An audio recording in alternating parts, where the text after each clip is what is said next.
ఏంది నీ చెప్పండి ఒపీనియన్ సార్. ఏంటి? ఎందుకంట? ఆయనకి ప్రామిస్ చేసిన సీటు నో చెప్పుంటాడు జగన్. ఏం సీట్ ప్రామిస్ చేశాడని నీ ఉద్దేశం? నువ్వు గుంటూరోడివి కదా! అదే సత్తెనపల్లి అని విన్నా నేను. సత్తెనపల్లి అంబటి రాంబాబు కదండీ! అంబటి రాంబాబుకి ఏడుంది సీటు? ఈసారి ఎవరికిస్తున్నారు? అదే అంబటి రాయుడనే విన్నా నేను. అంబటి సార్ అంబటి మీకు ఒకటి బొయ్యి చెప్పనా, అంటే జగన్ హ్మ్. ఎవరెవరైతే పవన్ కళ్యాణ్ మీదకి వదిలాడో హ్మ్. వాళ్ళెవరికి సీట్లు లేవు సార్. జగన్ ఎవరెవరినైతే పవన్ కళ్యాణ్ మీద వదిలాడో వాళ్ళకి సీట్లు లేవు. అంటే అంబటి రాంబాబు, పేరు నాని, పేరు నాని, ఆ, గుడివాడ అమర్నాథ్, గుడివాడ అమర్నాథ్. హ్మ్. ఇది కొత్త అనిల్ మ్యాటర్. అనిల్. అనిల్ అనిల్ నెల్లూరు ఏది నెల్లూరు అనిల్. యాదవ్. ఆ? నెల్లూరు అనిల్ యాదవ్. ఆ. సిటీ లేదా అయితే ఎవరికి ఇస్తున్నారు సిటీని? అది మనోడికి లేదన్నట్టు విన్నాను సార్, ఇంకా తెలీదు. హ్మ్. మారుస్తున్నాడు తర్వాత. అంటే కొడాలానికి సీట్ ఇస్తాడు హ్మ్. కానీ ఓడిపోయే క్యాండిడేటే. కొడాలి నానియా? ఉమ్, సరే. చంద్రబాబు చాలా స్పష్టంగా చెప్పాడంట. ఏమని? కొడాలి కుప్పంలో నాని ఓడిపోయిన ఓడించకపోతే చంపేస్తాను. కుప్పంలో ఓడిపోయినా పర్లేదు కానీ గుడివాడలో వాడకూడదు. గుడివాడలో ఓడిపోకూడదని. కుప్పంలో ఓడిపోతాడనైతే డిక్లేర్ అయ్యాడైతే. లేదు లేదు సార్, మీరు అంటే విషయం ఏదన్నా కావచ్చు. ఈ ఒక ఒక 20 రోజుల నుంచి మీరు గమనించారో లేదో, టీడీపీ చాలా సైలెంట్ అయింది. ఎందుకని? వై? అంటే ఎంత సైలెంట్ గా ఉంటే మర్డర్ అంత వైలెంట్ గా ఉంటుందని చెప్పాను త్రివిక్రమ్. త్రివిక్రమ్ చెప్పాడు వీళ్ళకి కూడా. అందుకని సైలెంట్ గా ఉంటున్నారు. ఎక్కడ ఏ మిస్టేక్ చేయకుండా, ఏ తప్పు చేయకుండా, ఏం బయటికి మాట్లాడకుండా. ఎట్టా గెలిచేస్తున్నావు, ఎందుకు హంగామా చేయడం? ఏం చేయకుండా సైలెంట్ గా పని చేసుకెళ్తున్నారు. మీరు గమనించారో లేదో, ప్రెస్ మీట్లో కానీ ఎక్కడ ఎవరిని వార్నింగ్, తిడతాలు అట్లాంటివి ఏమి లేవు. పైగా టీడీపీ వాళ్ళు బయటకు వచ్చి జనసేన వాళ్ళు తిడతలేదు, జనసేన వాళ్ళు టీడీపీ తిడతలేదు. అసలు గట్టిగా మాట్లాడితే ఎలక్షన్స్ ఉన్నాయా లేవా అన్నంత సైలెంట్ గా ఉన్నారు వాళ్ళు. లోకేష్ మాట్లాడతలేడు. ఈ మధ్య లోకేష్ మాట్లాడుతున్నా ఇప్పుడు నిన్నారా? అవును, ఆ మధ్య మొన్న 3 ఇంటర్వ్యూలు 4 ఇంటర్వ్యూలు చూసా అంతే. అంతే. ఆ తర్వాత లోకేష్ బయట ఎక్కడ మాట్లాడింది లేదు. ఆ ఇంటర్వ్యూ కూడా పెయిడ్ ఇంటర్వ్యూసేగా. అవును అంతేగా. ఏదో ఐ మీన్ ర్యాపిడ్ గా జరిగిన ఇంటర్వ్యూస్ ఏం కాదు కదా. పెయిడ్ గా జరిగింది. పెయిడ్ ఇంటర్వ్యూలో చేయించారు. అందరు సైలెంట్ గా ఒక రకమైన సైలెన్స్ మెయింటైన్ చేస్తారు ఇటు సైడ్. మీరు ఇంకో వైపు చూస్తే ఖచ్చితంగా రోజుకు ఒక్కడన్నా వైసీపీ నుంచి బయటకు వస్తున్నాడు. అది ఎమ్మెల్యే కావచ్చు, ఎమ్మెల్సీ కావచ్చు. మనం అధికార పార్టీ నుంచి వలసలు అనేది తక్కువగా చూస్తాం. వాడికి టికెట్ ఇచ్చినా ఇవ్వకపోయినా అధికార పార్టీ నుంచి వలసలు ఉండవు కదా. కదా అనేది ఏం లేదు. అంటే కాంగ్రెస్, టీడీపీ ఇప్పుడు అర్ధ శతాబ్దం దాదాపు దగ్గరలో ఉన్న టీడీపీ శతాబ్దాన్ని దాటిన అదేదో అంటారే కాంగ్రెస్, ఇవి చూడని అల్లకల్లో లేవు. అంతే అందరు ఈ రోజున బీఆర్ఎస్ దిక్కు లేకుండా పోద్ది, కొట్టుకుపోద్ది, నామరూపాలు లేకుండా అన్న కండిషన్ లో ఉంది. ఇదే కండిషన్ ని తెలంగాణ కాంగ్రెస్ భయంకరంగా ఎదుర్కొంది. ఆ తర్వాత ఇప్పుడు ఏపీలో కాంగ్రెస్ మళ్ళీ పుట్టి చిన్న పాపాయి లాగా తప్పటడుగులు వేస్తుందేమో అని ఒక జనం ఎదురు చూస్తున్నారు. ఎట్లా ఉంటది సమాచారం మేరకు సార్, షర్మిల బ్రదర్ అనిల్ గట్టిగా తిరుగుతున్నారు సార్. తిరుగుతున్నారా? ఓకే. ఆమె మొన్న ఒకరితో అంది, నా కొడుకు పెళ్ళి మహా అయితే 3 రోజులు, గట్టిగా కొడితే వారం, మిగతా అంతా అక్కడే ఉంటా, ఏం చేయాలి అది చేసి వెళ్తా అంది. తర్వాత మీకు చెప్తానండి. నేను షర్మిల గురించి అంటలేదు.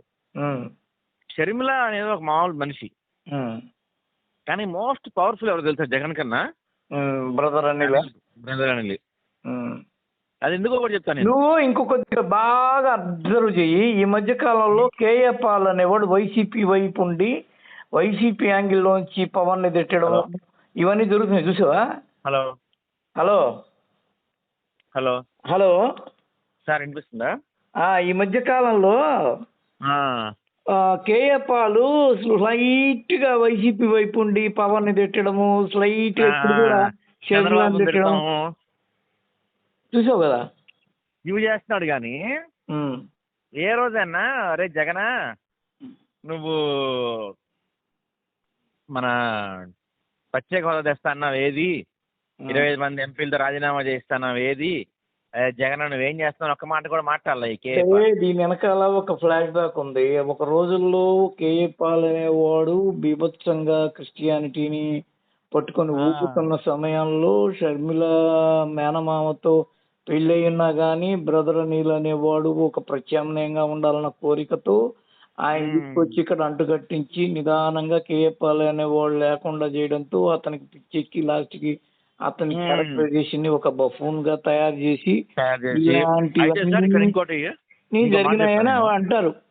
నేను ఇంకో మాట చెప్తా. ఇక్కడ నాకు ఒక పెద్ద మనిషి చెప్పారు ఒకసారి, కేఏ పాల్ అనే వ్యక్తి ఎలాంటిడైనా సరే, అంటే ఆయన పర్సనల్ నాకు తెలీదు, ఆయన ఎలాంటిడైనా సరే హీఈస్ ఏ గాడ్ గిఫ్టెడ్ సేల్స్ సార్. అంటే ఆయన మీద దైవం అసలు ఇప్పటికీ పుష్కలంగా ఉన్నాయి. ఉదాహరణకి ఆయన అరెస్ట్ చేశారు ఒకసారి, తెలుసా మీకు? అవును. ఆ అరెస్ట్ చేసిన సీఏ చనిపోయాడు. అరెస్ట్ చేసిన ముఖ్యమంత్రి చనిపోయాడు. ఏదో దాన్ని ఏమంటారు, ఏదో స్థలం కూడా అది వాళ్ళ అన్న ఇన్వాల్వ్మెంట్ ఉంది.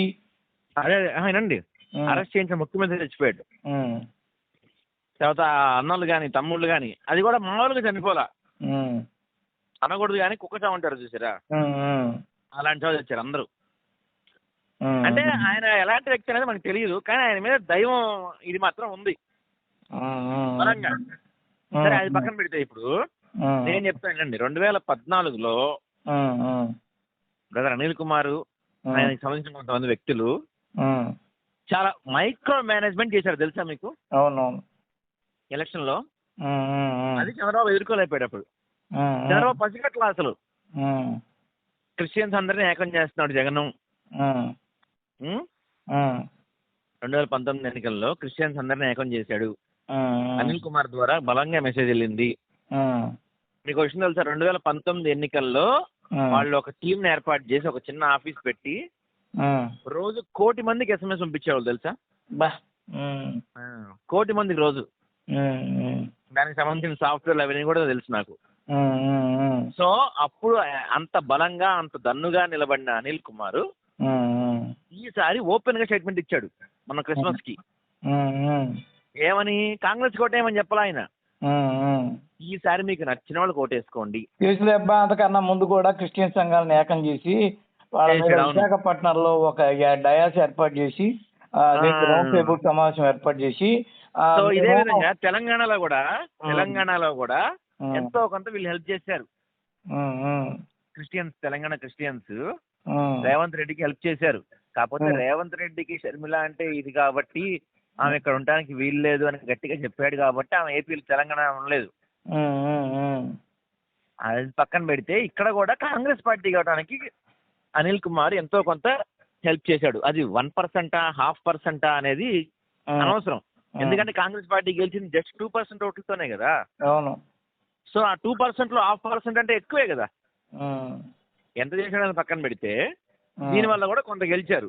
సో ఇప్పుడు బ్రదర్ అనిల్ కుమార్ ఓపెన్ గా చెప్పిన మాట ఏంటయ్యా అంటే, ఈసారి మీకు నచ్చిన వాళ్ళు ఓటేసుకోండి, నేనేం అడగను అని చెప్పాడు. టీడీపీ ఓటు బ్యాంక్ ఎప్పుడు టీడీపీకే ఉంటది.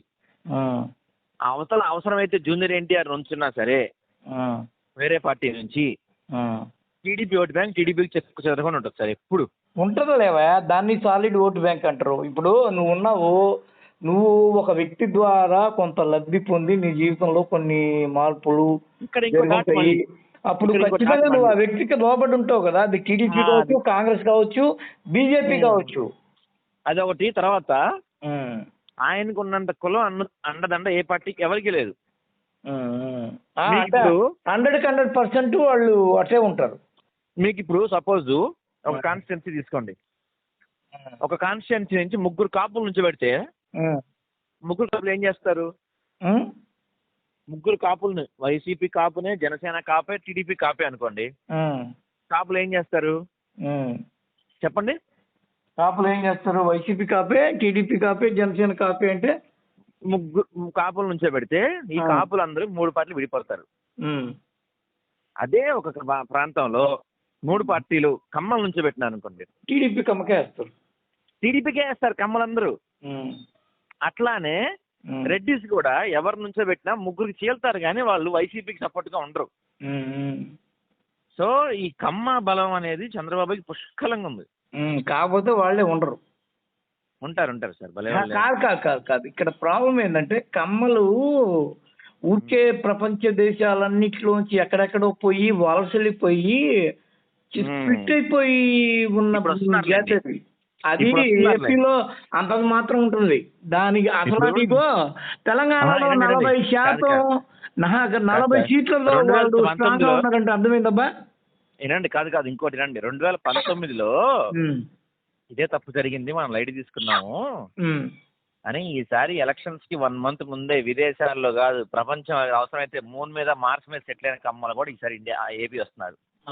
మీ కాపోళ్ళు కానీ గ్రూపుల్లో మాట్లాడుకున్నట్టు ఈసారి మన అభిమానం ఓటుగా మారాల్సిందే అని మాట్లాడుతున్నారు కదా. ఇక్కడ వీళ్ళు కూడా ఏం చెప్పారంటే కాపుల్లో కూడా ఈసారి ఎవరి నుంచే పెట్టినా ఏమైనా ఈసారి మనం జనసేనకి ఓటేద్దాం. అక్కడ ఎవడన్నా కానివ్వండి, క్యాండిడేట్ మనకు అనవసరం. మనం టీడీపీతో పొత్తు పెట్టుకున్నామా, కాంగ్రెస్ తో పెట్టుకున్నామా, ఏమైనా అనవసరం. ఈ ఒక్కసారి పవన్ కళ్యాణ్ చెప్పి ఓటేద్దాం అని ఒక డెసిషన్కి వచ్చారు. వెరసి ఇవన్నీ కలిపి ఏమవుతుందంటే ఈసారి వైసీపీకి కొంచెం కష్టమే అనిపిస్తుంది నాకైతే. సరే సార్ ఒకసారి మళ్ళీ చేస్తా.